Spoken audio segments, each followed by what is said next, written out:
पङ्कजवासिनि देवसुपूजित सद्गुणवर्षिणि शान्तियुते जय जय हे मधुसूदन कामिनि आदिलक्ष्मि जय पालय माम्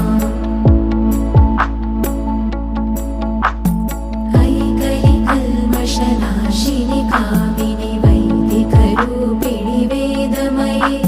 क्षीरसमुद्भव मङ्गलरूपिणि मन्त्रनिवासिनि मन्त्रनुते मङ्गलदायिनि अम्बुजवासिनि देवगणाश्रितपादयुते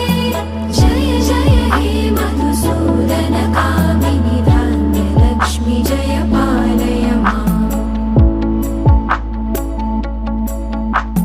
जय वरवर्षिणि वैष्णवि भार्गवि मन्त्रस्वरूपिणि मन्त्रमये